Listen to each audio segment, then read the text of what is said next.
Good YouTube, Quinn Wade coming to y'all with my final mock draft for the second round. Just gonna tell y'all what should go on or what might goes on. Of course, I don't know. Just having fun with it. Y'all just want to know what I think on it. This is a popular topic every year, especially around this time when the draft is actually about to happen. So I gave y'all my first round. This is my second round. And let's go through it pretty quick since a lot of the players haven't changed much. And we know for sure who's picking where, and the other players returned back to school or something of that nature, depending on the player. So I had to update my second round for that reason. So when you look at the last couple picks before the first round, people that was supposed to be on the board or off the board would be like Malik Thomas, who some people have going in the top, well, I would say in the first round. Jaden Quintance, I believe that's how you say his name. He should be on the board or off the board. Another player that might be off the board is Sergio. Um, if he's on the board, then he definitely will probably be taken within the first three picks. And then, of course, you have Isaiah Evans. All these guys either are going to be gone already or they're going to be available because they dropped. Every draft is always going to be a player that's taken a little higher, and every draft somebody might drop a little lower depending on what the team is looking at, how much the team likes the player, and if they feel that they really need the player and they can really help their team now or in the future. So I just want y'all to keep that in mind. Since if y'all didn't watch the first round, I already told y'all who I think should be all going in the first round. And now this is about the second round. And the best player that should be available should be between Richie Saunders, and the Knicks get to pick this one, or Jack. And if it's not them two, it'd be Zuby. All those guys are really special, really good. This is a deep draft, in my personal opinion. If you're drafting Richie, you want him for him being a three-point shooter. Obviously, the Knicks are going to have to make some decisions on Jose Alvarado and Jordan Clarkson and guys like that. If they can't re-sign those guys or they want more money, you might have to go into the NBA draft and just get somebody on a cheap contract in the second round. And Richie is a guy that can shoot in space to four. He can finish a little bit. He plays hard. And he fits a guard position that you might need. Even if you can't bring back Landry, maybe you just go with Richie just for that reason. Memphis, Jack will be the best player available. He's 6'4" with a 6'5" wingspan. He's 20 years old. He's a guy that can defend. He can score a little bit, but obviously you just like him for his athleticism and his body for the position, especially at this part of the draft.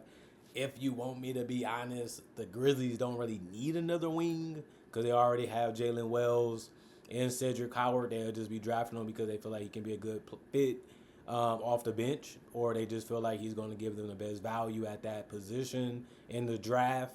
But if not, you can always go with a big with Zuby.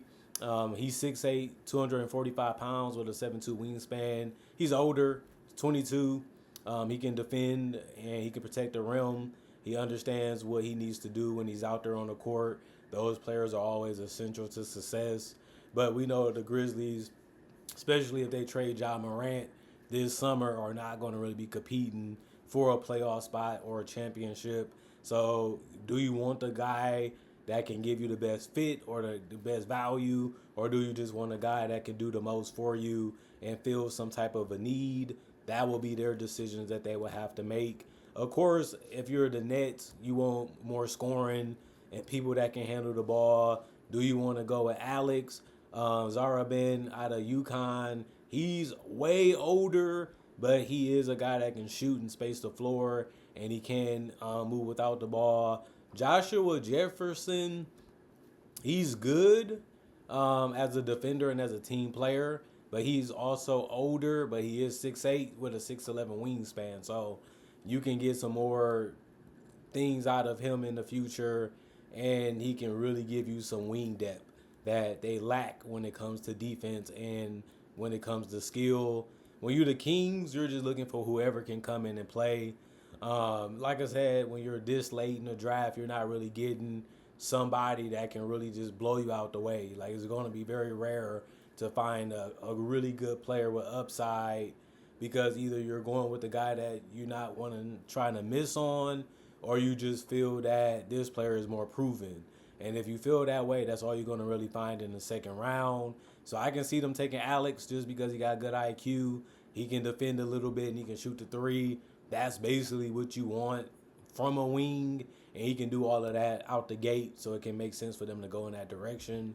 And then you look at the Spurs. If Joshua Jefferson is still on the board, you definitely go him. He gives them a lot of things that they love in their players, and he still give you, like I said, potential to get better in the future. If you don't want to go with him, you can go with a guy like Baba Miller out of Cincinnati. He's really good when it comes to body, athleticism, and length. So if they want to go with more of a project and something that can grow offensively, possibly in the future, maybe you go him. The Spurs are very stern; they really demanding, and that can be a good thing for him. But if he doesn't go there, he can definitely go to the Clippers. The Clippers are looking for as many good players as they can get, as they still don't know what they want to do with Kawhi Leonard at this point, and just adding more depth and more talent and more versatility. And if you want that, Baba Miller is going to be the guy for you. When you look at OKC, they already been rumored to be trading their early picks, and they already traded Aaron Wiggins for more picks. So this one would just be, let's get a guy that we understand can play now and help us as well, especially because they traded a wing. And honestly, Dylan Mitchell makes sense because the guy can defend, the guy can get to the rim, the guy is a really, really tough nosed player, and he's older, so he understands what the team may need from him. And you got rid of Aaron Wiggins. Now you can just say we just fill it with another wing. He's not the shooter that Aaron Wiggins is, but he is a better defender, and he's a more upside player too, even though he's older. But he's going to be on a cheap contract, and you might like what you get for where you're picking at. The Bulls, Ryan Conwell, some people have him going there. He's smaller, but he does have good weight for his size, and he does have a good wingspan. He can shoot a little bit. He's smart enough to know how to attack the basket. He is a guy that can possibly be a high impact player depending on what you're trying to get and what you're really trying to do with him. If you want to draft him, obviously they have a lot of guards already in Chicago that they have to figure out what they're going to do with them this off season. But you can always add another one that's young and hungry, and I don't think nobody will complain about that. But if not, you can go with Bruce Thornton, who's 6 feet. He can hit the mid range. He can get to the basket. He understands how to play the position, and he can get his own shot. So if you want to go with somebody that's more guaranteed and more proven a little bit, or do you want to go with the guy that can do a lot now but has more upside because of his body and his touch? You can't really go wrong with either one of those guys. And whoever is the one that's left out, you just draft him if you're the Rockets. Say, well, this is probably the best player we can get, so I'm taking Bruce Thornton. If Bruce Thornton is taken, I don't mind taking Ryan and Caldwell either. And then if you do want somebody that's a little harder and a little bit more physical, you can always go with Tyler. That's a guy that I can see will be off the board or close to being off the board. So that 7'1" wingspan, that 6'7" is really good, has good strength already, and he can also be a guy that can knock down some outside shots in the future for you. And if that falls to Boston, they love three-point shooters and guys that can play multiple positions and defend multiple positions, and he can be a guy there for them. Then you look at the Heat at that pick. They can get a really, really good rim protector if they can't get Giannis and the Virginia senior big. I don't want to butcher his name. I think Uganda. He's good. He's a lob threat. He can finish at the rim. He can protect the paint. If they do trade for Giannis, they lose Khalil Ware. So it'll be good to have another big that can come in and do similar things but just can't shoot and space the floor. But you have Bam for that.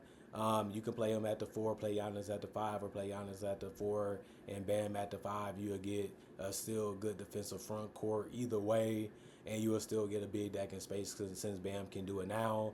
And you're drafting him now, he can always possibly develop that if he has the work ethic in the future. But you know for sure he can finish and protect the paint, and that is valuable, especially in the second round, to get somebody you know for sure what they can bring to the table. And if they don't want to go there, since they may have to get rid of a wing, they can go with Malik Brown, who is 6'8" with a 7'1" wingspan. He's feisty, and he understands how to defend. He understands how to play his position. Obviously, you probably will want a little bit more out of him scoring-wise. But other than that, once he learns how to be a threat a little bit from the mid-range or outside, that just opened up so much things for himself and his teammates in his game. Even in the future, if he doesn't stay with the teams long term, and if he's available, and they decide to go with a different player besides Uganda for the Heat, then I think the Spurs just take him next, who is Malik Brown. So that would be a guy that still be on the board. Just that we would take him. We need a guy, if we can't get it earlier in the draft, like I said, a couple picks before this one, the Spurs can get a guy like him, or if they feel like they want to let him fall, we can just pick him up too and still be able to get a player like, I would say the Spurs was going to get Joshua Jefferson. So if they can't get Joshua Jefferson, they could definitely get Malik Brown, or they can just get both of them because they can be the best players at that position. If they don't want a bruiser or they don't want a smaller guard, they can get 2 wings, and they have a bunch of them already. But these are the players that's hot commodities when it comes to building rosters that can be more versatile. So, can't go wrong either way. And if they do want to go with somebody that's a smaller guard because they couldn't get the other ones, or they was on the board, they just didn't want to select them at those positions, you can still get Brandon Smith. He is 5'10". That can be a problem for a lot of people that's really small, but he can really understand how to go out there and execute offense and find guys and set guys up and get guys in some good positions and find them for good shots. That would be a spot where maybe the Spurs say we want to go with somebody smaller that understands how to play the position. But even if they don't want to get them there, remember the Spurs have another pick, and they can just get a guard there. Could be Brendan Smith, or it can be Tyler Nickel, who will still be available there. He can shoot a 3, he can play off the ball, he can give them floor spacing, and they don't really have to trade it away or let it go. So they can get wings, they can get a guard in a wing and another guard, or they can get a big and a guard. So the Spurs ain't going wrong either way they go. The problem will be the Nets. Do you want a smaller guard, or do you just want a guard that can play? And that's why Brandon Smith might be good for them, or Tyler Nickel. I think the Nets might want Tyler Nickel more than Brandon Smith because he's bigger and he's a three-point shooter. We're in a modern NBA. Everybody wants to shoot. Everybody wants to be able to shoot. You're not going to go wrong getting Tyler Nickel there. And I can see Brandon Smith drop into the Spurs. And if he is a guy they still don't want, they can get Jaden Bradley. He's 6'3". He can defend. He can get to the basket. His shooting is going to need a little bit of work, but he does have the size to play multiple positions defensively, and he still can develop his shot with his work ethic, and that can be a lot more sense for the Spurs there if they don't trade the picks, or they still want a guard, or they want another wing. And those are the best options for them. We'll see what they choose to do. But even if Brandon Smith is off the table, or Tyler Nickel is off the table, Jaden Bradley can go to the Kings or the Nets earlier. And if he's still on the board, the Kings should definitely pick him up because he's going to be really good. Emmanuel, a lot of people have him going to Orlando, and I would probably agree with that. To be able to defend and be able to shoot is something that they need. And I know that they probably would like to go get a couple of guys on cheap contracts that can do that. But if they're not able to do it, then he will be the best talent available that can give them those type of things. And it'll be on a cheap contract since he's in the second round. The Phoenix Suns, people looking at them getting another big. Um, Felix is the guy that people have him getting. I wouldn't be mad at that. He can protect the paint. He can finish at the rim. But they just got Malawach. And do they want another guy like that? They don't really know what they want to do with Mark Williams right now. They have to figure that out in free agency. They still have Nick Richards, I believe. So there's a lot of guys that will just be a log jam there. And you probably might not want it. Like I said, Brandon Smith might fall. And you can get him for a guy that can set guys up and help the ball handling duties a little bit. If you don't want him or Felix at that pick spot, then you can get Trayvon there. He's another big, but he's a little bit more bigger and a little bit more stronger, in my personal opinion. But it's mainly because these guys are just freak athletes. But he is a little bit bigger when it comes to the wingspan. So he might not be the same size weight wise, but he is a guy that can have a better wingspan, that can make him a better rim protector. The problem is he's older, so that can come up that he's not as crazy polished as you may want him to be, but you also may say he's more polished than Felix. It's up to you in that decision. If he does stay on the board, I think the Mavericks should pick him up as quick as they can and not even hesitate on that, because that's the type of guy that they like, and I think that's a guy that can really fit what they're trying to do. The Denver Nuggets, getting the wing will be good. You don't really know what they're going to do in the offseason. They've been running it back with the same team, not getting the results that they want. But just getting another guy that can defend, getting another guy that is very anxious and really wants to play hard and fight out on the court for wins, scrapper type of mentality. I think that's what they need, somebody with an edge to them. And I think Toby can give them that. You look at the Toronto Raptors, Noma, people have him going there.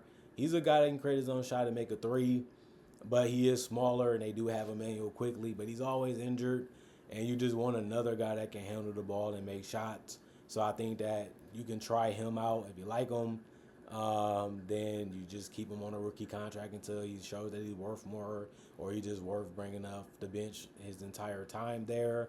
And then you just figure it out again in the future. But you got to pick somebody or get rid of the pick. We'll see what they do when the draft comes. Jacoby Gillespie is what a lot of people have the Wizards picking.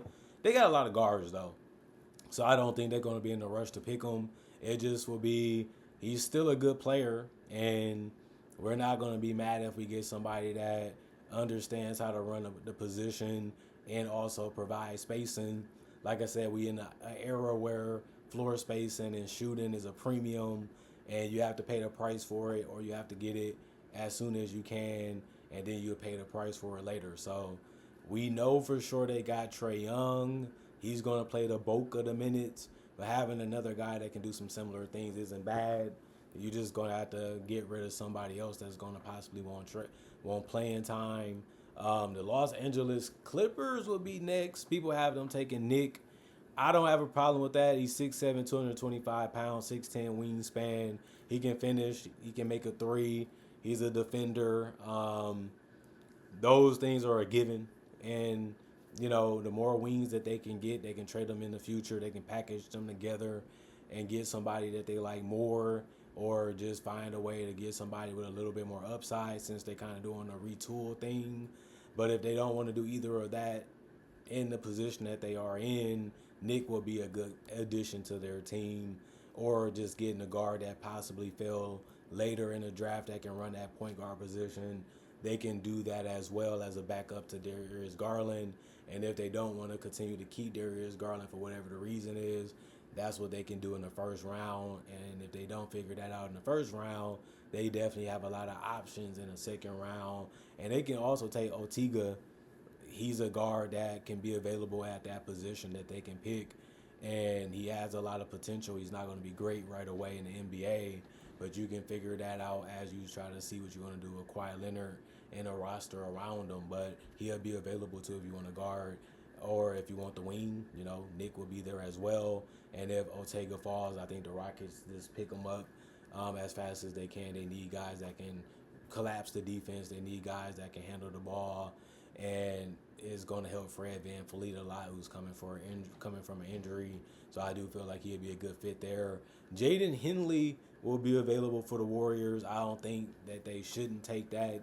He's a good athlete. He's a good guy with a lot of potential. He has a lot of things he can polish up on and get better at. But he's 6'6" with a 6'6" wingspan and 207 pounds. So he's ready to play. He's ready to come in and contribute. It just, will he be efficient?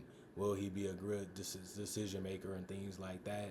At the NBA level, well, the Warriors are good at giving you IQ, and having a guy like Steph and Draymond can make things easier on you on the offensive end. You just have to be ready to come in and play a role. The New York Knicks, Bryce Hopkins is a guy that people say should go there. He can get to the basket. He can compete defensively. Like I said, if they're going to lose multiple guards, you're just going to have to bring in older guards that can play. And plug in play is all you really need them to do, since your starting lineup will be figured out already. So it makes sense for them to try to go for a guy like him if he's still available.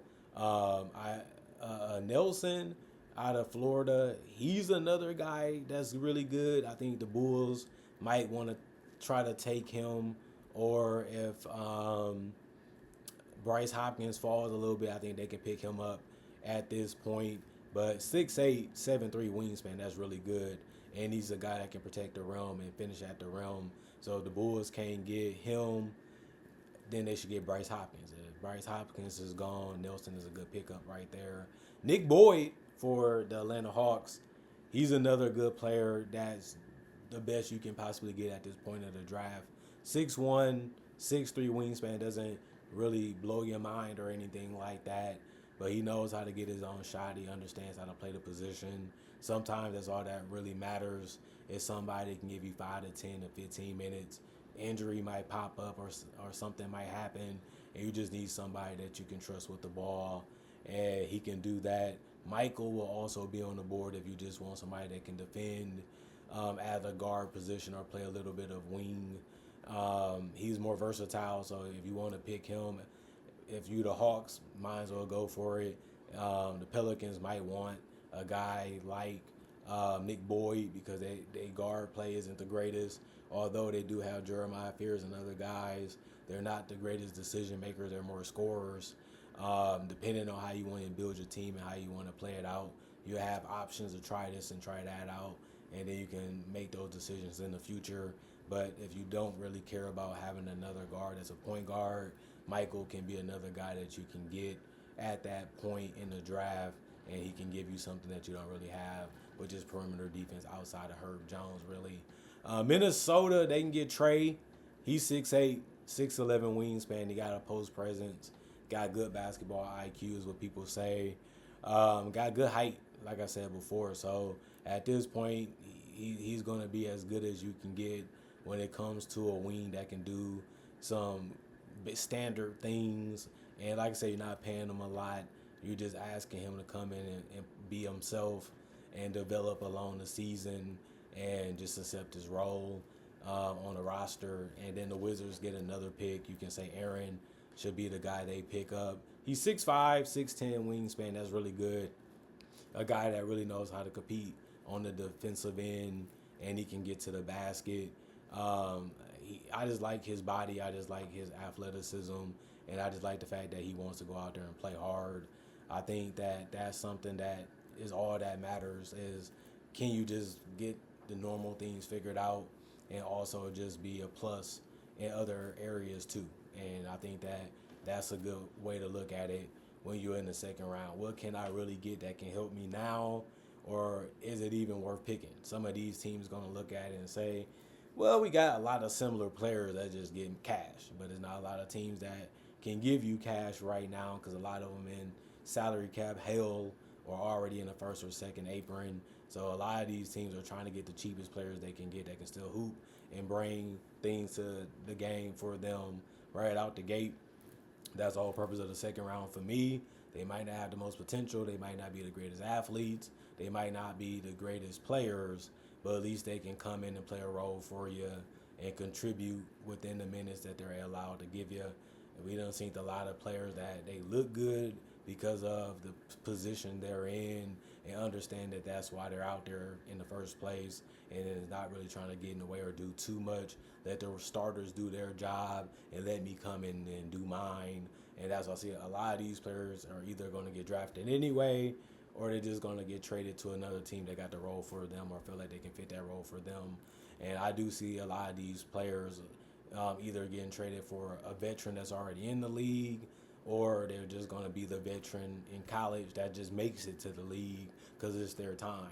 So it is what it is. That's just how it goes. You still get a chance to play in the NBA. You still get a chance to prove that you belong to be in the league.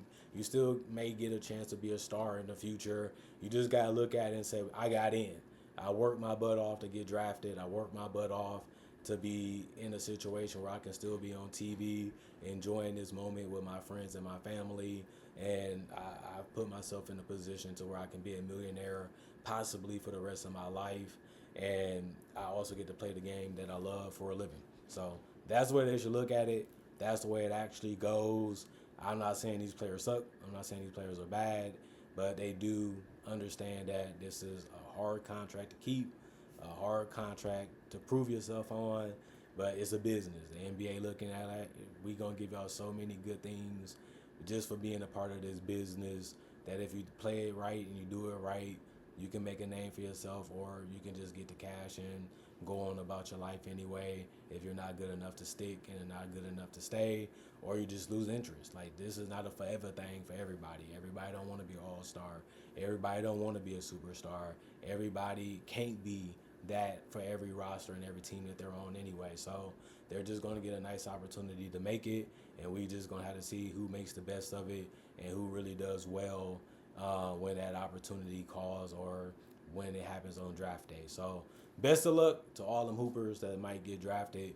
Best of luck to all the undrafted players that possibly thought they was going to get drafted but had to fight and scratch and claw their way back to trying to make a roster, possibly at summer league or in training camp and also in preseason. So the journey never ends. It never really stops if you want to be an NBA player. This is something that you have to really want to be a lifestyle for, and you have to pour everything you have into it if you want to keep it. So hopefully these guys have that type of mentality, and hopefully they just take a huge opportunity that's going to be gifted to them because of their work ethic and their commitment to being great and wanting to be great at the game. And it just pays off for them when they get drafted. And you just hope it continues in the future. More players in the NBA is great. It's great to see, and I can't wait to see these guys play. I'm going to be watching Summer League. I'm going to be watching the NBA draft, so if you want to check that out tomorrow and watch it with me, I'll be going live. And on top of that, I will be doing Summer League content like I usually do every year.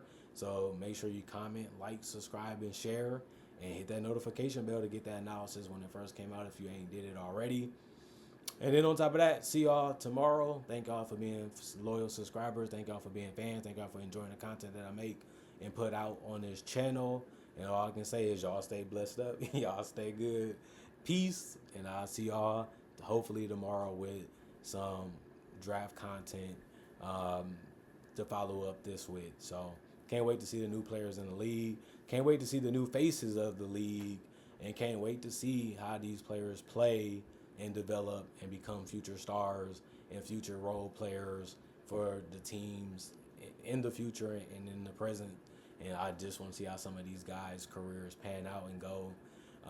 This is going to be a draft that we're going to remember for a long time, is what they were saying. And for what I see and what I've been watching, I would agree with it. Now they just got to prove us right and go out there and fight and compete for their livelihood in the NBA and their career, and do whatever it takes to be as great as they can and the opportunities that present themselves. And that's all you can hope for them and all you can wish for them if you're really a fan of basketball in the NBA. Other than that, I'm gone for now. See y'all later, hopefully.